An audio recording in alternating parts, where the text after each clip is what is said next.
What if the church tried to sell you a get-out-of-hell card without the actual power to forgive sins? What if your king changed religions just to have a son? What if a queen loved chocolate so much it inspired a trend for rotten teeth? This isn't fantasy.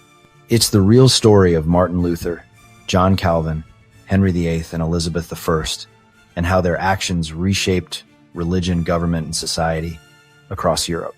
Imagine living 500 years ago. The church is selling indulgences, promising forgiveness in exchange for money. You know it's corrupt. Would you risk your life to call it out? Martin Luther did. In 1517, he nailed his 95 Theses to a church door, challenging church authority. He believed, salvation comes through faith alone. The Bible, not the Pope, is the ultimate authority. The Bible should be translated so everyone can read it, but that violated Catholic doctrine. Luther translated the Bible into German, a bold move that had gotten earlier reformers like John Wycliffe and Jan Hus killed. Wycliffe's writings were condemned. In 1428, 44 years after his death, his body was dug up and burned. Hus was burned at the stake in 1415 for preaching in the local language. Luther was summoned to trial and told to recant. His response? "Show me where I have erred in Scripture, and I will throw my books into the fire." He refused to recant his writings. And with the help of the printing press, his protest became a movement sparking the Protestant Reformation.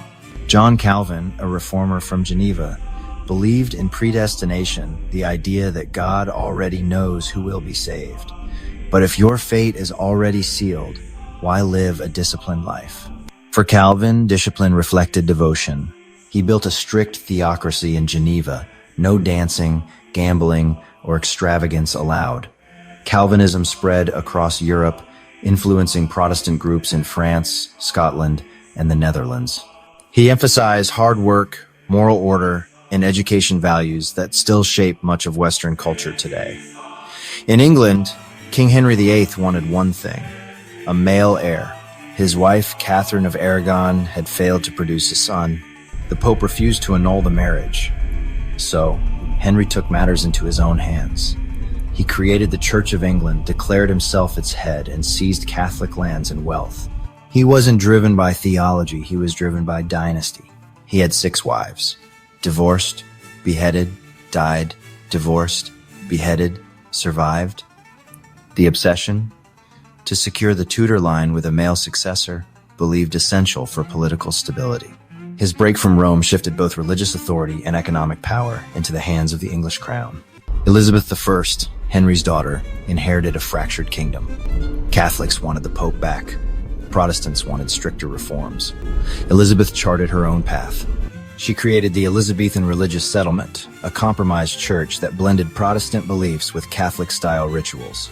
Backed privateers like Sir Francis Drake, who raided so many Spanish ships. His haul paid off England's foreign debt for a year, defeated the Spanish Armada in 1588, oversaw a golden age of English culture, think Shakespeare, exploration, and national pride. She also had a weakness: chocolate and sugar. Her sweet tooth turned her teeth black, but instead of hiding them, she started a trend. In royal circles, rotten teeth became fashionable, a strange but true symbol of wealth. We go deeper into this in our video, Rotten Teeth of England. Check it out on Histoscript. Elizabeth never married, earning the nickname the Virgin Queen.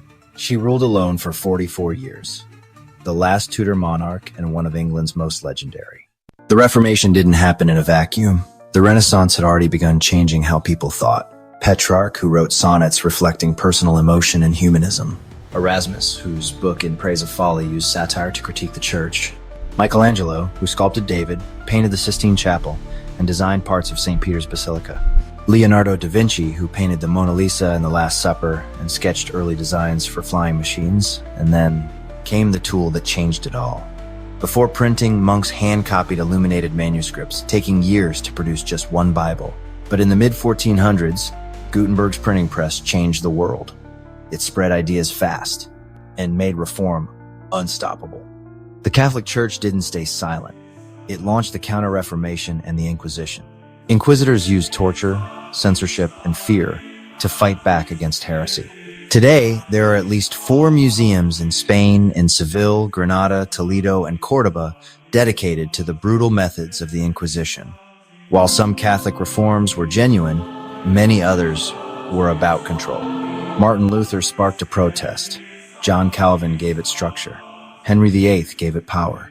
Elizabeth I gave it longevity and a legacy. Together, they reshaped religion, politics, economics, and culture.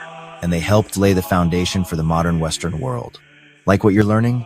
Hit that like button, subscribe to Histoscript, and don't miss the next chapter in world history.